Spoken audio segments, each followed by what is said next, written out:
Hi there, I'm Daisy. At 29, I've been around cameras more than people sometimes. They say if you grew up like I did, with parents owning a string of hotels and restaurants, you'd stick to that silver spoon. But not me. I ditched the family business for a camera and nature's own backdrop. Freelancing was my jam, shooting for whoever liked my style, magazines mostly, sometimes ads, you know the deal. So, here's how it all kicked off. My trusty old camera, the one that saw me through countless shoots, finally gave up on me. Kaput. And instead of clicking my way to a quick online fix, I figured I'd hit the local tech shop. Needed to feel the heft of a new camera in my hands before buying. Walking into that tech store was like any other day, except it wasn't. I browsed through the aisles of cameras when this guy, about my age, popped up beside me. Looking for something specific, he asked, his tone casual, not the usual sales pitch I expected. Yeah, something that won't bail on me mid-shot, I replied, half joking. He chuckled. I get that. What's your focus? Landscape, portraits, street scenes? Mostly nature, but I like to mix it up with urban landscapes.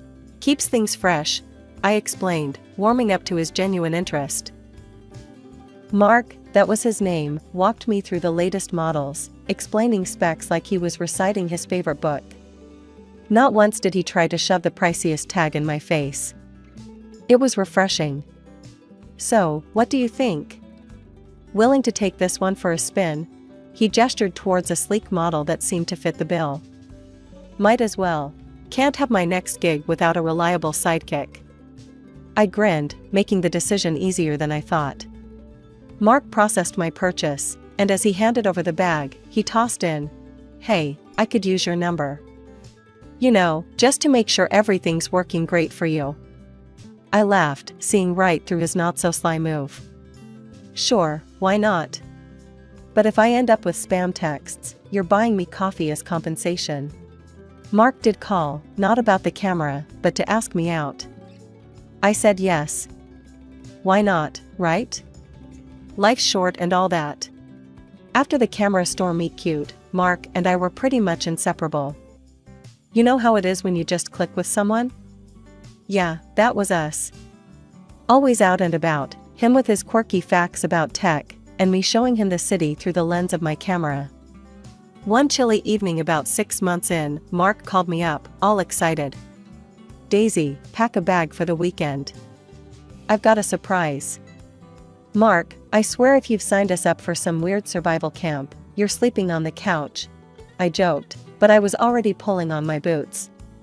He picked me up in his rickety old Jeep. God, that thing was a death trap, but he loved it, and we headed out of the city.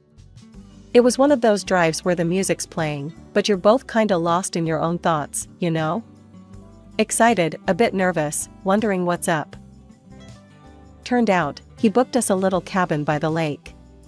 Not fancy, but perfect. Just us, the woods, and a sky full of stars. That night, we sat by the fire, roasting marshmallows, the cheap ones that turn perfect golden brown, and I could tell he was itching to say something. So, Daisy, you know I suck at this kind of stuff. Mark started, poking the fire with a stick. But, I've been thinking a lot. I raised an eyebrow, munching on a marshmallow. Thinking can be dangerous, Mark. What's on your mind? He chuckled, took a deep breath, and then turned to me, his face half lit by the firelight. I love this, you know? Us. And I'm kinda hoping you do too. I leaned in, nudging his shoulder. Yeah, I kinda do. He fumbled in his pocket, pulled out a small box, and it hit me. Oh, this is happening. Mark just went silent, looking serious and kinda scared all at once. Marry me, Daisy. For real. The box popped open, and there it was. A simple ring, nothing flashy. Just perfect.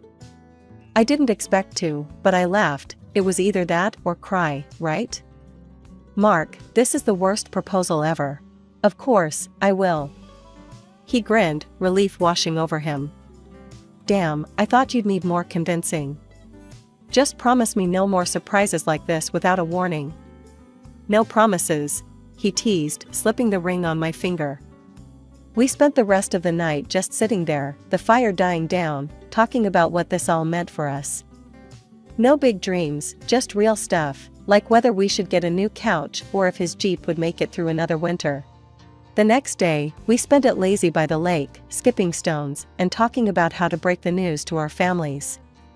Mark's a bit estranged from his folks, they're tough nuts, always on about money and whatnot. He warned me they might not take it well, seeing as I wasn't exactly rolling in dough in their eyes. Let them talk, I said, tossing a stone across the water. We know what we have, and that's enough. Mark nodded, watching the ripples. Yeah, it's us against the world, huh? Always, I confirmed, knowing it wouldn't be easy, but also that it'd be worth it. Little did I know just how rocky it would get with his family, but for that moment, it was just us and the future. And that was enough. A couple of weeks after Mark popped the question, it was time to meet the infamous in-laws. We drove over to their place on a Sunday. I was a bundle of nerves, fussing over my hair and my clothes, wanting to make a good impression. The moment we stepped through the door, it was like walking into a cold gust. Mark's mom looked me up and down as if I was something the cat dragged in. His dad wasn't much warmer, eyeing us with a skeptical squint that made my stomach knot. So, Daisy was it? His mom started, not even a smile. Who do you work for? What's your salary like? I blinked, taken aback by the bluntness. I'm a freelance photographer. I work for myself, so my income varies. At that, Mark's sister, who had been lounging on the couch with her phone, looked up and snorted. Freelance?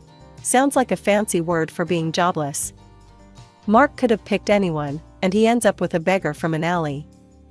Their laughter stung, and I felt my face go hot with embarrassment. Mark's hand found mine, giving it a squeeze. Hey, that's enough, he snapped, his voice firm, more forceful than I'd ever heard it. I love her, and she's brilliant at what she does. That's all you need to know.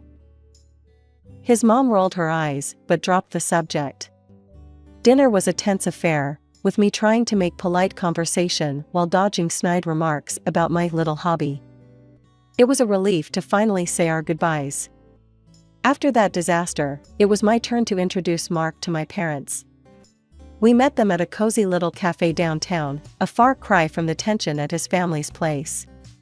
My parents were all smiles when we walked in, pulling us into warm hugs. Mark, we've heard so much about you, my mom gushed, leading him to a table by the window.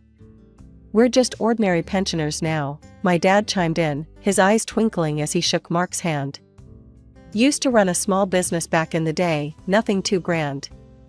He winked at me, a silent promise to keep our little secret just that, a secret. Mark had no idea he was sitting across from two people who could buy his parents' house 10 times over without blinking. And that's how I wanted it, at least for now. So, Mark, tell us about yourself. Daisy's told us bits and pieces, but we want to hear it from you, my mom said, her tone inviting. Mark, looking more relaxed than he had in days, launched into his life story, from his struggles with his family's expectations to his dreams of starting his own tech company. My parents listened, nodding and throwing in questions here and there. As we sipped our coffees, it struck me how different this meeting was from the one with his family. No judgment, no prying into personal finances, just genuine interest and acceptance. It was like a balm to the burns of the earlier encounter. When we left the cafe, Mark squeezed my hand. Your folks are amazing, Daisy. Thanks for that, I needed it. I smiled up at him, my heart full despite the rocky start to our family introductions. They love you already, you know. Mark and I wanted a simple wedding. Nothing fancy, just close friends and family, a little chapel, and some good food. That's all we needed to start our life together. But of course, his family had other ideas. From the get-go, his sister sneered at our plans. A modest wedding? More like a beggar's bash, she laughed one evening over dinner at their place, making everyone but Mark chuckle. His mother chimed in, Really, Mark, you're setting yourself up to look like you can't afford anything better. I tried to keep my cool, focusing on my food. It's our wedding. We want it to be intimate and personal, I explained, hoping to smooth things over. Mark backed me up. Daisy's right. It's our day, our way. The wedding day arrived, and it was everything I dreamed of, simple and sweet. But true to form, Mark's mom and sister barely hid their disdain. They didn't mingle with my family, just sat there looking like they'd swallowed lemons. My parents tried to chat with them, but got icy stares in return. After the ceremony, when Mark and I moved into my apartment, that's when the real fun began. His mom and sister started dropping by unannounced, always around mealtime. They'd sit at my table, eating the food I made for us, while throwing digs about how I was living off Mark now. "So, Daisy, still snapping pictures for pennies?" his sister would ask, a smirk playing on her lips. I kept my tone light but firm. "I do well enough. Photography can be pretty lucrative, you know." They exchanged looks, clearly not buying it. One afternoon, his sister, who was supposedly job hunting, asked outright, "Come on, how much do you really make? Enough to keep my brother happy?" Before I could answer, Mark jumped in, his voice tight with annoyance. "That's none of your business. Daisy's not living off me. We're partners." Their visits became more frequent, and his sister's demands grew more audacious. She'd call Mark, right in front of me, asking him to transfer money so she could go out with her friends. "Mark, I'm a bit short this month. Can you throw some cash my way?" she'd say, her voice loud enough for me to hear. Sometimes Mark would give in, sending her money. Other times, he'd refuse, and boy, did she throw a fit. "You're my brother. How can you leave me hanging while you play house with her?" One day, after she stormed out following another of her tantrums about money, I turned to Mark. "We need to set some boundaries. This can't go on." He sighed, rubbing his temples. "I know, Daisy. I'm sorry. It's just hard, you know? They're family." Things between Mark and his family had been teetering on the edge of outright hostility, and it all came crashing down one Sunday dinner at his mother's house. We knew walking into that den was risky, but it was his sister's birthday dinner in a couple of months, and she had her heart set on something pricey. We were barely through the door when his sister launched into her wish list. "Mark, you know what I want for my birthday, right? That designer bag I showed you last week. It's only a little over $1,000. Mark frowned, setting his jaw in that way he does when he's about to lay down the law. "Lisa, we've talked about this. I can't be dropping that kind of money anymore. I'm married now, and we have our own expenses." Lisa's face twisted up like she'd bitten into a lemon. "Oh, come on. Since when do you back down from spoiling your little sis? What, has Daisy got you on a leash now?" The table went quiet. You could have heard a pin drop. I felt every eye on me, especially the burning glare from his mother. Mark shook his head, reaching over to squeeze my hand under the table. "Lisa, no. I'm sorry, but we've made a budget, and we're sticking to it." That set Lisa off. She stood up, knocking her chair back with a loud scrape that made me jump. "This is all your fault," she shrieked at me.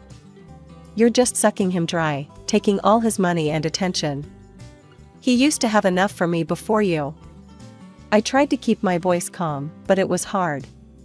"Lisa, I haven't asked Mark to stop helping you out. We're just being responsible." And with that, his mom chimed in, siding with Lisa as always. "Mark, she's your sister. You can't let her down. What kind of brother are you if you can't help her out?" Mark stood, pulling me up with him. "Enough. We're leaving. I'm not going to justify our personal decisions here." We left amid Lisa's cries and his mom's accusing eyes. It was the last straw. We decided then and there to cut off communication for a while. We needed peace, a break from the drama. So, we packed up a few days later and went on a small trip, just the two of us, to clear our heads. Coming back from that trip felt like a breath of fresh air, until we found out Lisa hadn't given up. She broke into our apartment while we were collecting the last of our things from the car. "You You think you can just go off on vacations with my brother's money while I get nothing? Lisa was in my face the second I walked in, her voice so loud it echoed off the walls. What are you talking about, Lisa? I use my own money for our trips. I tried to keep calm, but seeing her rifling through my closet, throwing my clothes around, made my blood boil. Lies. All this. She waved at my stuff scattered on the floor. Bought with Mark's money, right? Living the high life while I get scraps. Before I could stop her, she grabbed my new camera from the desk and hurled it to the floor. The crash was like a physical blow. That's enough. I screamed, my patience snapping. Get out of our apartment, now. When Mark came back and saw the mess, the broken camera, he was furious. He called Lisa, yelling into the phone while I tried to salvage what I could of my equipment. She hung up on him, but not before hurling a few choice insults. Mark turned to me, his face softening. I'm so sorry, Daisy. I'll get you a new camera. We'll figure this out. I nodded, too upset to speak. We cleaned up together, the silence between us heavy with unspoken promises to never let his family tear at us like this again. A few weeks after the camera debacle, Mark got a call from Lisa. She was all chirpy, which was a rarity, announcing her birthday bash and, surprise, her engagement. They were celebrating at Monte Cristo's, the fanciest joint in town. Normally, the mention of such a swanky place would have me rolling my eyes, but this time, I couldn't help but smile. Mark noticed and looked puzzled. What's up? Thought you'd want to steer clear of anything involving Lisa after everything, he said, clearly hesitant. I leaned over, whispering, Trust me, we need to go to this one. There's a reason. He studied my face for a second, then nodded. All right, if you say so. The night of the dinner, we dressed up, Mark in a sleek suit that made him look like a movie star, and me in a simple but elegant black dress. As we approached Lisa's reserved area, I spotted the whole clan gathered around a large table, Mark's parents, some aunts and uncles, and Lisa's new fiancé, a slick-looking guy with a too-tight smile. Lisa, spotting us, waved us over with a grin that didn't reach her eyes. There's the happy couple. Come join us, celebrate my birthday and engagement, she called out, loud enough for nearby tables to glance our way. As we got closer, I noticed there was exactly one chair free. Lisa's eyes twinkled maliciously as she took it all in. Mark's mom, seeing our hesitation, spoke up with a snide tone. Oh, it seems we're short a chair. This table is for family members, anyway. Lisa chimed in, her voice sugary with malice. Yeah, Daisy, you can stand or maybe find a spot at the bar? The relatives murmured, some with smirks, others just uncomfortable. Mark was red in the face, fists clenching as he turned to me. Let's just go. We don't need this. But I put a hand on his arm, shaking my head slightly. No, let's stay. I want to. He looked confused, but nodded, trusting my judgment. We stood there, by the table, the tension thick. Just when the awkwardness hit its peak, the restaurant manager came bustling over, looking apologetic. I'm terribly sorry, but it seems we're quite full tonight, no spare chairs available at this moment, he said, his eyes darting between us and the smug faces of Mark's family. Lisa and her mom couldn't hide their glee. Their smiles stretched ear to ear, thinking they had us cornered, standing like fools without a seat. Just as their smiles reached peak smugness, the manager's expression shifted to a warm, familiar smile directed at me. He raised his voice, not obnoxiously loud, but enough to carry over the murmur of the busy restaurant. However, we do have a VIP table reserved for the daughter of the owner of Monte Cristo's. Miss Daisy, your table is ready. The table went silent. Forks paused midair, and the color drained from Lisa and her mom's faces. Mark looked at me, a mix of shock and awe in his eyes, while the rest of his family seemed to be grappling with this new piece of information. Your dad owns Monte Cristo's? Mark stuttered, his voice barely above a whisper. I nodded, giving him a sheepish grin. I wanted you to love me for me, not for for this. I gestured around the opulent setting of the restaurant. He chuckled, shaking his head in disbelief. You were right not to tell. God, can you imagine the shopping lists I'd be handed otherwise? We both laughed, the tension easing as we followed the manager to our VIP table, a beautifully secluded spot with a stunning view of the city skyline. The whispers from Mark's family followed us, their earlier triumph replaced by stunned silence. We had just settled into the comfort of our private table, sipping on champagne that suddenly tasted sweeter, when half an hour later, a sheepish Lisa and her equally embarrassed mom approached us. Their earlier arrogance had evaporated, replaced by awkward shame. Daisy, we didn't realize, well, we sort of went overboard with the ordering. Lisa stuttered, not meeting my eyes. The bill is a bit more than we can handle. Could you? Since you're family. I raised an eyebrow, cutting her off. Oh, but I thought you said I wasn't really family? You know, at the table earlier? My voice was calm, but the point hit hard. Her mom chimed in, desperation lacing her tone. Daisy, please, we just didn't know. Help us out here? Mark squeezed my hand under the table, a silent signal of support. I looked at them both, their faces a mix of embarrassment and hope, and then back at Mark, who nodded slightly. I think it's best if you handle your own bill tonight, I said firmly. After all, it's important to live within one's means, wouldn't you agree? Lisa's face fell, and her mother's mouth tightened. They turned away without another word, heading back to their table to face the music of their own making. After the big reveal at Monte Cristo's, life took on a new rhythm for Mark and me. His family, once sharp with their words and cold with their actions, switched gears so fast you'd think they'd been fans of mine all along. Their sudden sweetness, all sugar-coated compliments and eager invitations, felt like watching bad actors in a worse play. We weren't buying tickets to that show, though. We kept our distance, content in our own little world. Things got even more interesting when we heard through the grapevine that Lisa's fiancé had called it quits, right after the dinner debacle. Can't tie myself to that kind of drama, he supposedly said. Can't say I blamed him. Mark and I were at my parents' house when we found out, enjoying one of those perfect afternoons that felt borrowed from a storybook.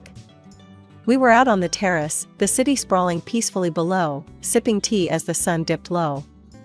So, they're trying really hard, huh? Mark mused, nodding toward his phone, which had been buzzing with texts from his mom. I chuckled, rolling my eyes. Trying too hard. It's almost embarrassing. But I'm more interested in what's happening with you and my dad. Mark's face lit up, the way it always did when he talked about his dreams. Your dad's incredible, you know? He offered to fund my startup. Said he's been looking for a new venture and thinks my tech idea has legs. My mom, who had joined us with a fresh pot of tea, smiled knowingly. We always believed in helping dreams grow. And we believe in you, Mark. He reached over, squeezing her hand gratefully. Thank you, Ellen. That means more than I can say. The conversation shifted to future plans, dreams of a tech company that could change the small world of ours, and eventually, to the family Mark and I hope to start soon. You think you're ready for the whole parenting adventure? My dad asked, a twinkle in his eye. Mark laughed, a sound full of warmth and life. With Daisy? I'd be ready for anything. And that's how our days went, filled with planning and dreaming. Mark began laying the groundwork for his business, fueled by my dad's support and the freedom of no longer hiding who we were. And as for me, I kept shooting, capturing the world through my lens, only now I sometimes caught glimpses of a future that included a little one tugging at my skirt, asking to see what mommy sees. One quiet evening, as Mark and I lounged on our couch, the city lights twinkling like a promise outside our window, I broached the subject that had been on my mind. Mark, do you ever think about how crazy it is? How everything turned out? I asked, tucking my feet under his legs. He chuckled, pulling me closer. Every day. But I wouldn't change a thing. Not really. Not even your sister's theatrics? I teased. Well, maybe that, he conceded with a grin. But it brought us here, didn't it? To this moment.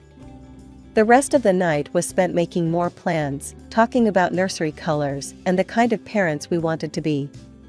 It was real, it was ours, and it was just beginning. As we finally turned in, the last thing I saw was the ring on my finger, a glittering reminder of where we'd been and where we were going. And I fell asleep thinking, this, right here, is what happiness feels like.